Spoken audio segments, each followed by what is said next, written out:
আমি এখন যে জায়গাটায় দাঁড়িয়ে আছি এখানটায় ভূতেদের খাবার দেওয়া হয়। হ্যাঁ, অবাক লাগলেও এটাই সত্যি। নমস্কার বন্ধুরা, আপনারা দেখছেন বিজয় ফেরিওয়ালা আর আমি আপনাদের সঙ্গে রয়েছি বিজয় রায়। তো আজকে আমরা চলে এসেছিলাম এমন একটা জায়গায় যেখানে নাকি ভূতেদের খাবার দেওয়া হয়। তো আমরা সেই জায়গাটার দিকেই যাচ্ছি। এই জায়গাটা হলো আমার বাড়ি থেকে প্রায় 5-6 কিলোমিটার দূরে এবং নির্জন একটা জায়গা। তো আমরা হেঁটে চলেছি সেই জায়গাটার দিকে। কি ভাবছেন যে আমরা পায়ে হেঁটেই যাচ্ছি? না, আসলে আমরা চলে এসেছিলাম গাড়িতে করে, আমার বন্ধুদের যে মোটরসাইকেল ছিল সেটাই করে। তো তারপর আমরা সেখানে একটা জায়গাতে গাড়িটা পার্কিং করি এবং সেই জায়গা থেকে আমরা হেঁটে হেঁটে যাই। এই যে গভীর বন বা জঙ্গল যেটা রয়েছে, এই জঙ্গলটা পার করেই আমাদেরকে যেতে হবে সেই জায়গাটাতে। আসলে ব্যাপারটাকে আমি যতটা সহজ ভেবেছিলাম, ব্যাপারটা কিন্তু ঠিক ততটা সহজ নয়। এই রকম অ্যাডভেঞ্চারের জন্য আপনার মনে থাকতে হবে সাহস এবং প্রয়োজন আপনার মনে অভিজ্ঞতার। কারণ এই দুটো যদি আপনার মনে না থাকে তাহলে আপনার সাথে ঘটে যেতে পারে যে কোনো মুহূর্তে বিপদ। কারণ এখানে আপনাকে চোখ কান খোলা রেখে এগিয়ে যেতে হবে। এখানে থাকতে পারে সাপ, ইঁদুর কিংবা বিষাক্ত পোকামাকড়।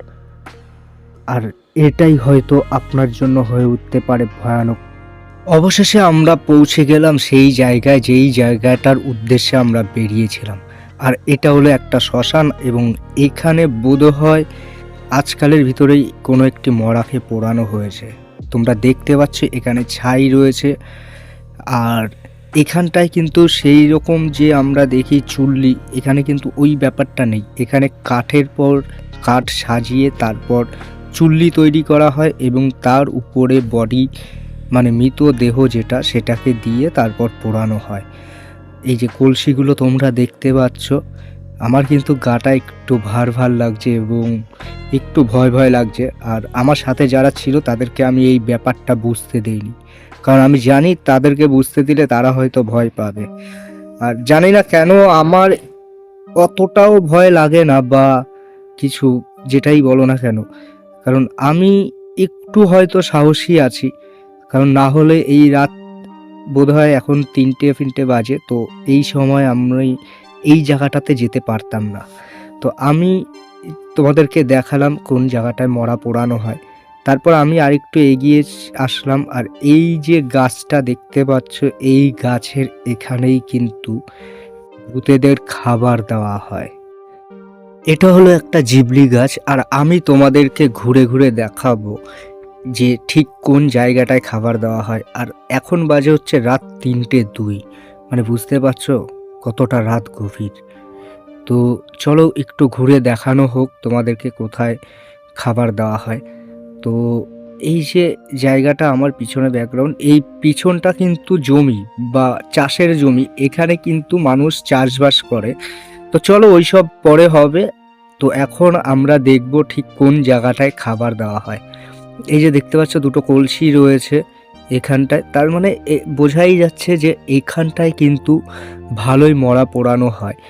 তো সুতরাং এদিকটায় আমার মনে হয় না যে রাতের বেলায় কেউ আসতে সাহস পায়। তার কারণ তোমরা নিশ্চয়ই জানো যে কেন মানুষ আসতে রাতে ভয় পায় এখানে।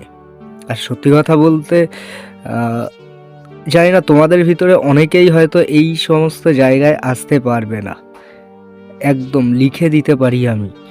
কারণ জায়গাটা খুবই ভয়ানক এবং বুঝতে পারছো আমরা যেখানটায় রয়েছি তার থেকে কতটা দূরে রয়েছে গ্রাম। আমার তো মনে হচ্ছে মিনিমাম 2 কিলোমিটার রয়েছে আশেপাশের বাড়িঘর দুয়ার। তো এই যে দেখতে পাচ্ছ এই জায়গাটাতে দেওয়া হয়েছিল খাবার। আর ওই যে রয়েছে কলসি, তার পাশে দেখো থালা ফালা রয়েছে। তো এখানটাতেই খাবার দেওয়া হয়। আর এই যে খাবারটা যেটা দেওয়া হয় এটা কিন্তু চৈত্র মাসে দেওয়া হয়, মাথায় রাখবে চৈত্র মাসে। আজকের ভিডিওটা এখানেই শেষ করছি এবং ফিরে আসি এর পার্ট 2 নিয়ে।